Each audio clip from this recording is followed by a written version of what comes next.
হাওড়ার বাগনানে ভয়াবহ আগুনের খবর আসছে খাদিনান এলাকা। এখানেই পর 7টি বাড়িতে আগুন লাগে।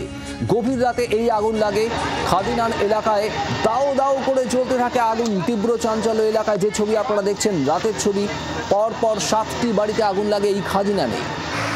কিভাবে আগুন স্পষ্ট নয়।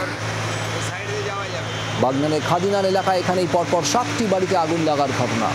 গভীর রাতে এই আগুন লাগে। দ্রুত দমকল পৌঁছে ঘটনাস্থলে আগুন নেভানোর কাজ শুরু হয়। সুভাষিস মণ্ডল আমাদের প্রতিনিধি রয়েছেন আমাদের সঙ্গে। সুভাষিস, 7টি বাড়িতে পর আগুন, কিভাবে আগুন লাগলো কিছু জানা যাচ্ছে? দেখুন প্রথমে এই যে বাগনানের যে জায়গাতে আগুন লেগেছে এটা গভীর রাত্রে আগুন লাগে এবং যেটা জানা যায় যে ওখানে একটি বেকারি ছিল। সেই বেকারিতেই প্রাথমিকভাবে মনে করা হচ্ছে প্রথমে আগুনটি লাগে, যেটা এলাকার মানুষও জানায়। তারপরে সেই আগুন কিন্তু দ্রুত ছড়িয়ে পড়ে আশেপাশের প্রায় 6-7টি বাড়িতে, এবং যেটা এলাকার মানুষ জানাচ্ছেন যে ওই বেকারিতেই প্রথমে আগুন লাগার ফলে যে দাহ্য পদার্থ ছিল সেটাই কিন্তু এই আগুনের ভয়াবহতা আকার নেয়, এবং তার ফলেই আশেপাশে থাকা যেসব 6-7টি বাড়ি ছিল সেই 6-7টি বাড়ি কিন্তু আগুন লেগে যায়।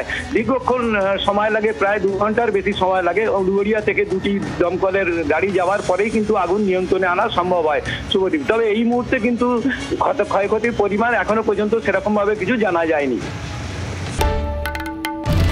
বাংলার আওয়াজ, বাঙালির আবেগ, জি 24 ঘন্টা।